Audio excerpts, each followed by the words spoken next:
E aí pessoal, eu sou Renan Trotsky e tô aqui hoje para conversar com vocês sobre Ghostbusters Afterlife, novo filme da franquia Caça-Fantasmas que chega ao cinema para dar uma continuidade àquela série da década dos anos 80. Pois é, tô bastante feliz porque, primeiro, esse filme é uma bandeja enorme de fanservice, então vai ter muita coisa bacana lá.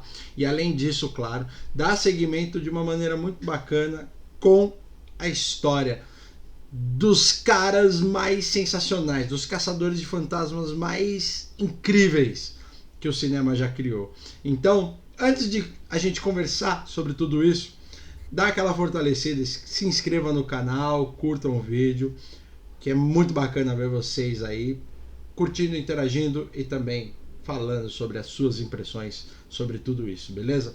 Bom, vai passar a vinheta aqui e nós vamos começar a falar sobre tudo isso, mas eu confesso para vocês, eu não consigo falar sem spoiler. Esse filme é um baita de um filme que eu quero muito conversar com vocês e, claro, se você ainda não viu, não gosta de spoilers, nem espera a vinheta. Para o vídeo agora e depois que você assistiu o filme, você vem aqui e fala tudo o que você achou, se foi tudo isso, se não foi, beleza? Então vamos, que o papo tá só começando.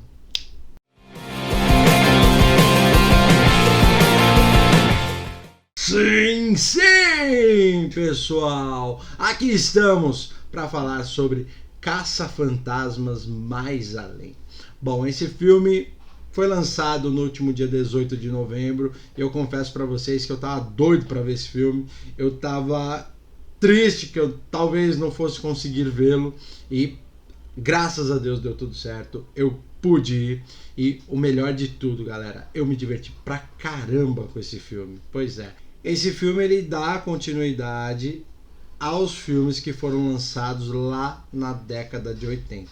E é claro, gente, que esse filme é uma homenagem incrível a nada mais nada menos que o Eagle Spengler ou Harold Ramis, que faleceu em 2014. Só para recapitular aqui, Caça-Fantasmas teve uma tentativa de um reboot, né? Não digo que foi uma tentativa de um reboot, mas fizeram uma versão dos Caça-Fantasmas ali com basicamente a mesma história do filme de 84, mas com as garotas. Apesar do filme ser divertido, não teve evolução nenhuma e além disso, né, flopou, simples assim. Não é um filme ruim, é um filme divertido, mas talvez o erro desse filme foi ter exatamente sido um reboot, né? Até porque, né, nem precisava. O universo de Caça-Fantasmas é um universo que dá para se expandir. E por que não colocarem mulheres para serem caça-fantasmas? Podiam inventar uma história original para aquelas 4 garotas que de repente se envolvem com a caça de fantasmas por Nova York, né? E além disso, ainda dava para fazer um roteiro legal, porque os 4 principais, né, o Venkman, o Ray e o Winston, além do Ego, além disso eles já estavam velhos, ou seja, podiam estar trazendo gente nova para continuar caçando os fantasmas por Nova York. Mas Hollywood deve ter achado que essa não era uma boa ideia ou nem pensado nisso, né?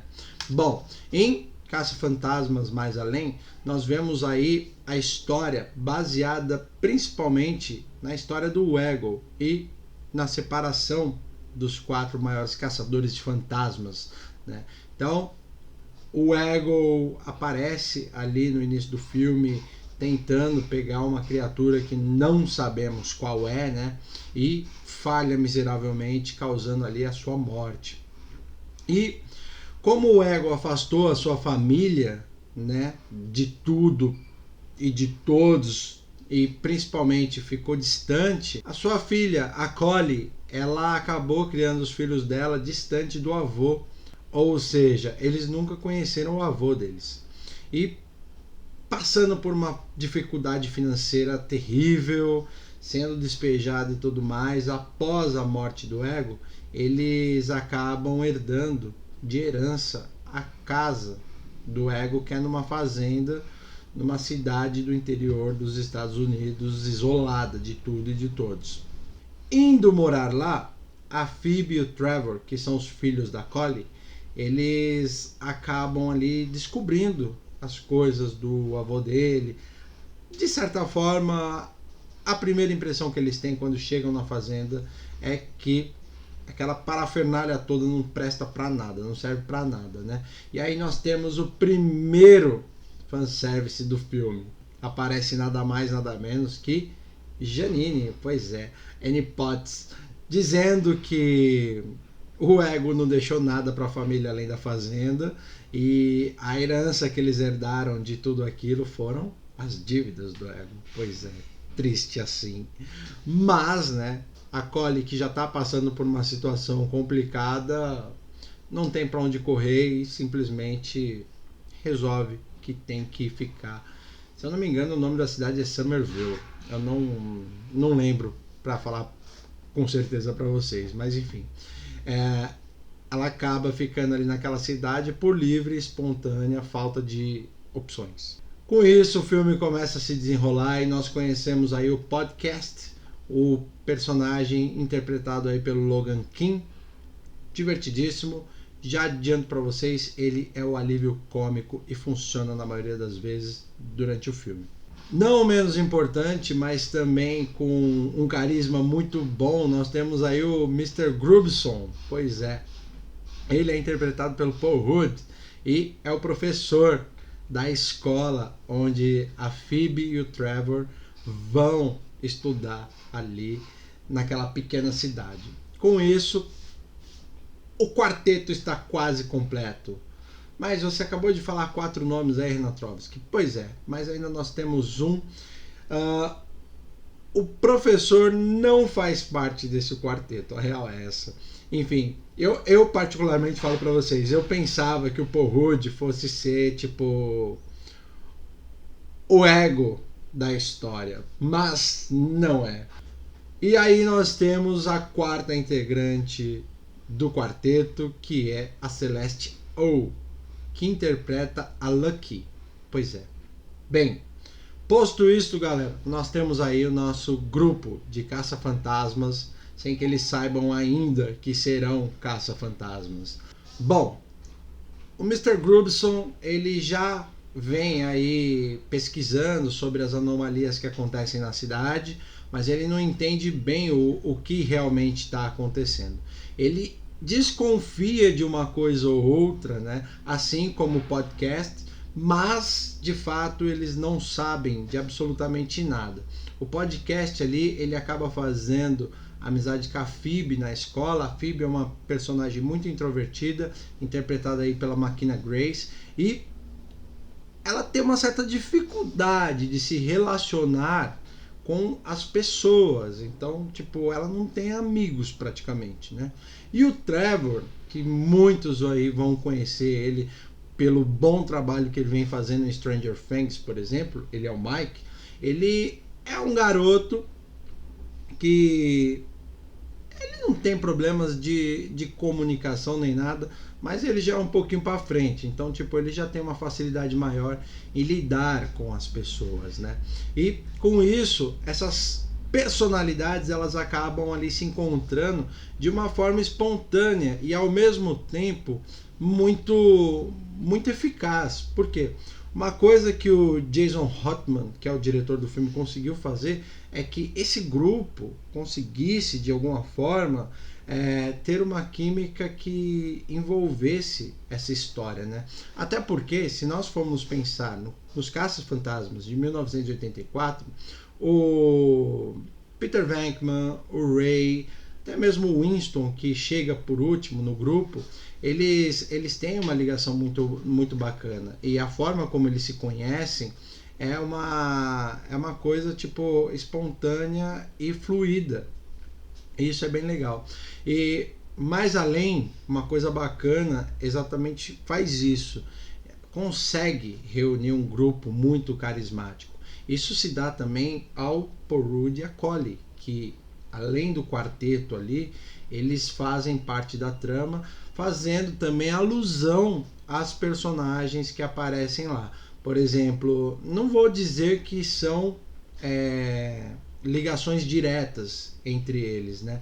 Mas, por exemplo, o Rick Moranis, que não aparece aqui no filme, ele não teve esse entusiasmo de aparecer nessa nova história, por exemplo, ele se dá muito ao personagem que o Paul Rudd interpreta. Então, o Paul Rudd, ele acaba sendo o Rick Moranis aqui nesse filme. É quase que igual. A diferença é que o Paul Rudd, ele é um pouco mais esperto que o Rick Moranis. A personagem dele é um pouco mais esperta e tem uma participação um pouco maior até que a do Rick Moranis no filme de 84. Além disso, a Collie, ela faz um papel também muito parecido com o da Sigourney Weaver na década de 80. Então, eles ficaram ali meio caricatos por isso. O papel deles no filme em si podia ser melhor, podia ser uma coisa melhor trabalhada, até porque, que nem a Collie, ela tá passando por uma situação complicada de conseguir sustentar a família, de conseguir dar conta das coisas, e a vida dela tá bagunçada, então dava para fazer uma coisa um pouco mais interessante com os dois, até porque o personagem do Paul Rudd, quando você assiste o filme, o Mr. Grubson é um personagem bem legal, engraçado também, vale muito a pena isso. Mas nesse ponto especificamente, acho que o filme deixou um pouco a desejar, né? Até porque uma coisa que eu quero deixar claro para vocês, galera, o filme não é uma coisa para ser levado a sério. Então não esperem que o filme seja algo para vocês tipo falarem: "Nossa, tem que concorrer ao Oscar. Nossa, que sensacional". Não. Os Caça-Fantasmas em 1984 não tinham essa pretensão.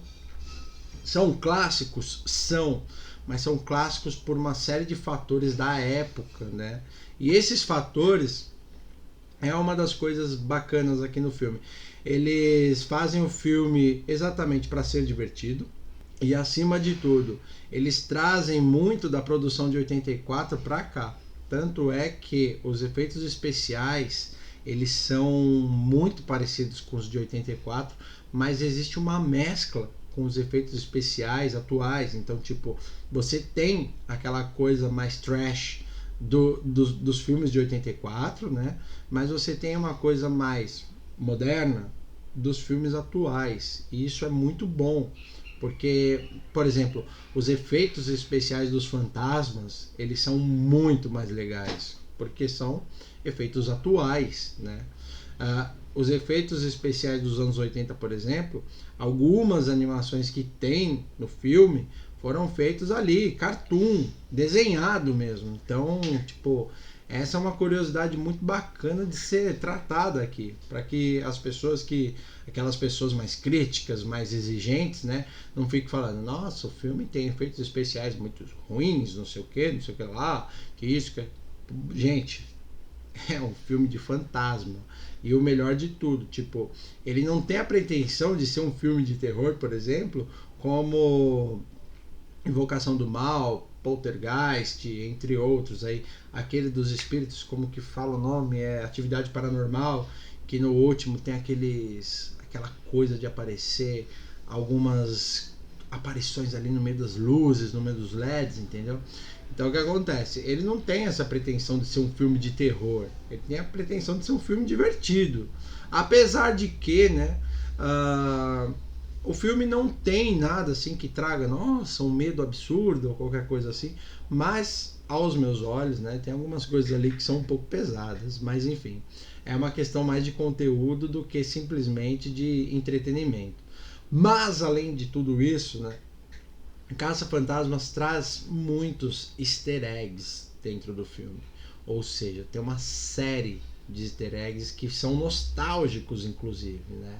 E isso é muito legal. Uma cena muito bacana, é um frame muito rápido que tem no filme, mas quando os fantasmas, por exemplo, começam a aparecer, eu não sei se vocês vão lembrar, eu não lembro se é no filme de 84 ou se é no segundo filme, o de 89, que aparece o motorista de ônibus Caveira. Pois é, ele tá nesse filme, galera. E o frame é muito bom, porque não necessariamente no ônibus, mas ele aparece no café da cidade, tomando um cafezinho, enquanto rola uma perseguição muito, muito sensacional com o Act One e envolvendo geleia. Aquilo é muito louco, galera, porque tipo é uma referência direta a uma das perseguições que tem pela cidade de Nova York.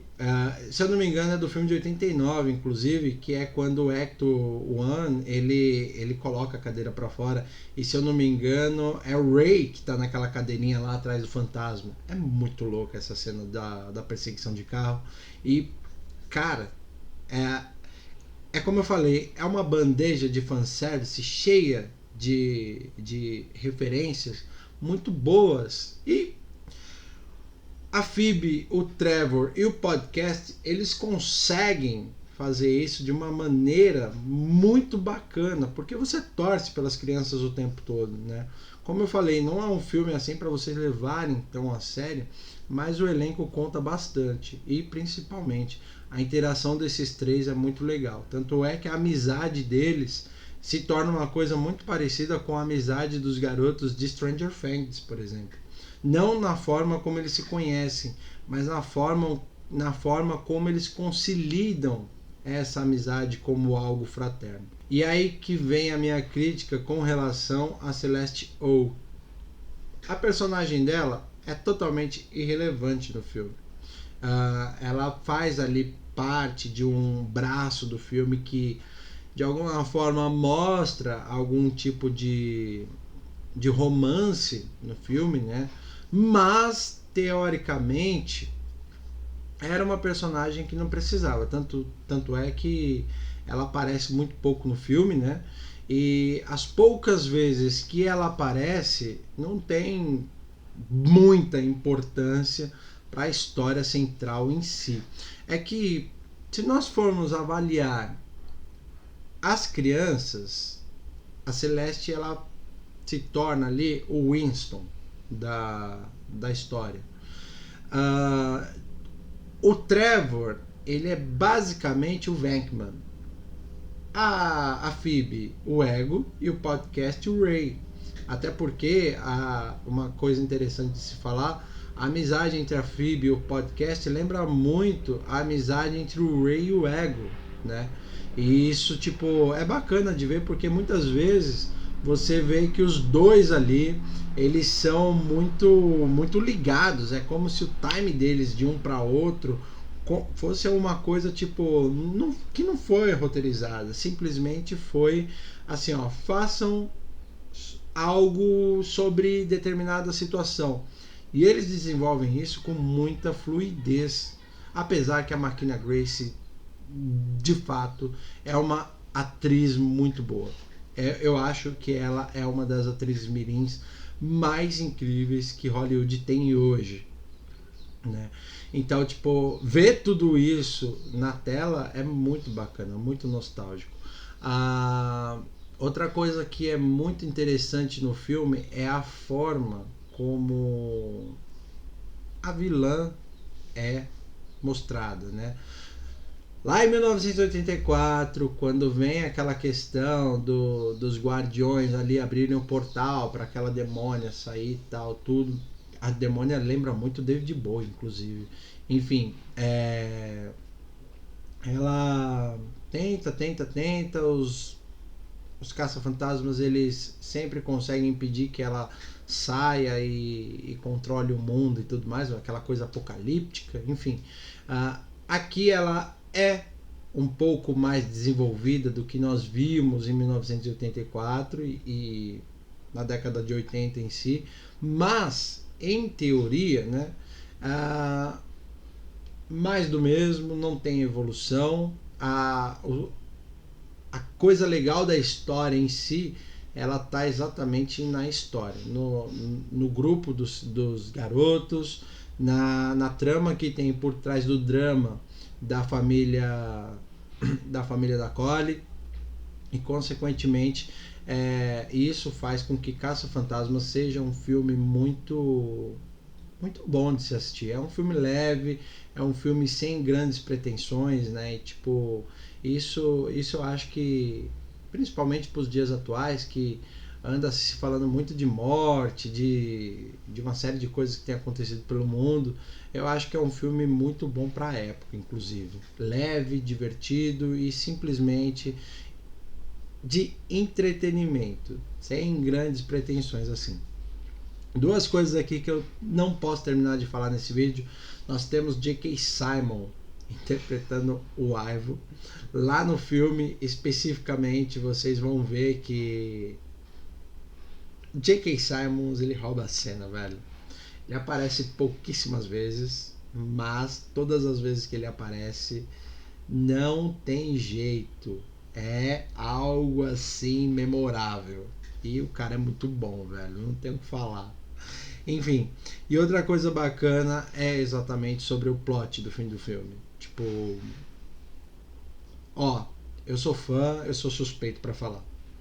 Mas ver os quatro reunidos é muito legal. Mas Renatrovski, como assim os quatro reunidos? Pois é, os quatro caça-fantasmas originais aparecem. A gente sabe que o Harold Ramis morreu em 2014, né? E esse filme é um presente para ele, uma grande homenagem ao Ego, né? Mas a gente sabe que o Harold Ramis morreu em 2014 e esse filme ele é um presente, é uma homenagem de um tamanho sem limites pro Ego, né? E o que acontece? Ali no final do filme, eles não conseguem cruzar os raios. Vocês sabem que quando eles precisam pegar algum fantasma que é um pouco mais forte e tudo mais, eles precisam cruzar os raios para que os raios possam somar poderes e segurar o fantasma para eles jogarem a armadilha e simplesmente pegarem o fantasma, né? Pois bem, aqui as crianças não têm força para isso. Eles tentam e quando eles vão cruzar os raios ali no final, eles não conseguem. Tanto é que o grande demônio do filme ele acaba fazendo com que as crianças acabem falhando miseravelmente ali tentando capturá-los, né? Mas essa fazenda do Ego é uma espécie de armadilha gigante e o Ego ele já está preparado, né? Ele vem acompanhando algumas profecias, ele com os estudos dele ele mostra que ele está preparado para essa grande ameaça que está por vir e ele sabe que em algum momento as defesas que ele preparou para aquilo vão falhar e ele cria uma espécie de armadilha gigante na fazenda dele. Então o que acontece? O final do filme ele acontece nessa fazenda e a Phoebe ela acaba descobrindo quem é o avô dela, ela acaba entendendo tudo, porque a Phoebe é o cérebro do filme inteiro, né? Ninguém é mais inteligente que a Phoebe. Então eu achei isso muito legal, porque dá o protagonismo direto pra garotinha que é simplesmente muito bem desenvolvida. A real é essa. E a Phoebe, na medida que ela vai entendendo o que está acontecendo, quem é o avô dela, para que aquela parafernália toda que tem na fazenda serve, ela entende que aquilo é muito maior do que todo mundo pensa que acha que é, né? E isso é muito legal. O desenvolvimento do filme acontece de uma maneira muito leve. Isso é bacana porque tipo você acaba abraçando os quatro e aí no grande plot, que é quando os caça-fantasmas aparecem, o Venkman, o Ray e o Winston, é muito louco, porque é como eu falei, é uma bandeja enorme de fanservice e nós temos uma cena muito parecida com o final do filme de 84, que é quando eles tentam pegar o demônio e simplesmente eles tomam uma investida muito forte, né?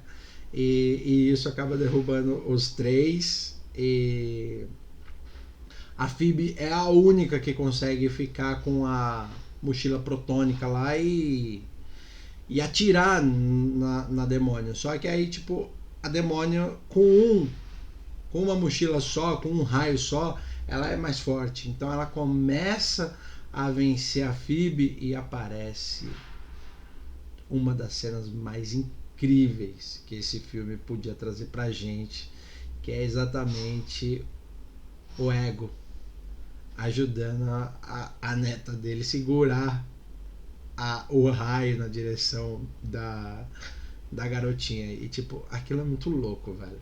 O Ego não fala uma palavra no filme, mas é impossível você não se emocionar com o final de Caça-Fantasmas. Pra mim, tipo, eu não me importei em nenhum momento com a questão de efeitos especiais. Eu caguei para aquilo que não funcionou no filme. E simplesmente, tipo, esse final de filme foi, tipo, muito bacana. Quem perdeu alguém querido nessa série de mortes que teve por causa do Covid, ou até mesmo por qualquer outro tipo de situação, é difícil não ser remetido a essa realidade. Eu falo isso de uma forma muito, muito simples para vocês, porque ver o final do Ego ali, ajudando a neta dele e podendo dar um abraço na filha dele, é muito louco, sem falar uma palavra. O enquadramento dos 4 juntos, dos 4 caça-fantasmas originais, é muito legal. A forma como eles, de alguma forma ali, tentam se redimir a separação deles, que os 4 acabam se afastando entre eles, é muito, muito, muito, muito, muito foda. Eu confesso pra vocês, eu não consegui segurar a emoção ali. Algumas lágrimas rolaram, assim, sabe? Mas é muito foda. O final do filme é algo, assim, que te desestrutura, velho. O filme é muito bom, de verdade, vale muito a pena. E eu tô muito feliz de ter podido ter essa experiência no cinema, porque os filmes da década de 80 eu lembro vagamente de tê-los assistido. Eu era muito pequeno na época. Na verdade eu só vi o de 89. O de 84 eu já vi na TV já, mas o de 89 eu sei que eu fui no cinema, eu assisti lá. E o que eu posso falar pra vocês é que eu tenho isso pra mim. É muito louco assistir filme por isso. A emoção que cada filme causa em cada um além de ser diferente, é muito bacana. E é por isso que eu não confio em crítica, porque um crítico, ele tá ali vendo com um olhar técnico o filme e tudo mais tal, e eu acho que às vezes ele perde a chance de ser de se emocionar, de se divertir assistindo o filme, de ter essa experiência, né? Ele tem que ser imparcial para poder avaliar um filme, a real é essa. Hoje em dia nós temos alguns críticos que são tendenciais, que gostam de colocar ali, pontuar filmes com a intenção de influenciar, né? E tipo, esse tipo de crítica geralmente para mim não funciona. E o que serve para mim é exatamente o fato de você ir assistir, ter a sua experiência e falar o que você achou. Para mim, o bacana é isso, de assistir um filme. Enfim, e é o que eu falo. É uma baita bandeja de fanservice ali e tudo mais. Às vezes, essa preocupação da nostalgia, de trazer pontos, detalhes, atrapalham. A real é essa. Mas, em contrapartida, na maioria das vezes isso funciona, assim como o alívio cômico do filme. Eu acho que a Marvel devia aprender um pouquinho a fazer essa coisa do alívio cômico, como fizeram com Caça-Fantasmas. Não é algo exagerado, mas é algo que funciona na maioria das vezes.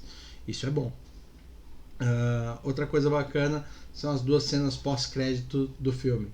A primeira é uma experiência muito bacana, onde aparece a Sigourney Weaver, inclusive, brincando com o Venkman naquela maquininha de choque que ele aparece fazendo no primeiro filme, o teste com as pessoas, que ele dava choque só nos homens, lembram? É uma brincadeira muito bacana. Mas a segunda cena pós-crédito é a que mostra que Caça-Fantasmas pode voltar com uma franquia muito legal e muito bacana. E digo mais, né? Dá para incluir as meninas numa continuação. Penso eu que as meninas elas podem aparecer a qualquer momento aí, ajudando os garotos, e lembrando que os garotos aí estão ali começando a buscar o auge de suas carreiras, então tipo, dá pra fazer esses moleques crescerem caçando fantasmas. Isso é muito legal. E a cena final do filme, a primeira cena final do filme, mostrando o Act One voltando pra Nova York, é muito show de bola, gente. Tipo, o Winston voltando com o Act One pra arrumar, que o Act One tá todo destruído, voltando para arrumar o Act One e entrando na sede antiga dos Caça-Fantasmas é sensacional. Outra coisa bacana pra caramba pra falar que eu acabei esquecendo aí no meio do vídeo é o Mr. Puff. Pois é, pô, cara, o que fizeram com ele aqui nesse filme é algo muito engraçado, muito sensacional. E não dá pra você não curtir isso. Pois é muito bacana. Vocês vão curtir pra caramba o que fizeram com ele ali. As ceninhas dele é muito, muito sensacional. Bom, galera, mais uma vez eu peço pra vocês darem aquela fortalecida.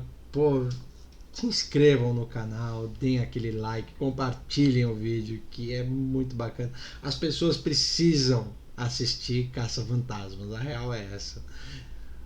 Nostálgico, uma bandeja de fanservice e uma história muito bacana, muito divertida, beleza? Um abraço a todos vocês, fiquem com Deus e até a próxima, pessoal!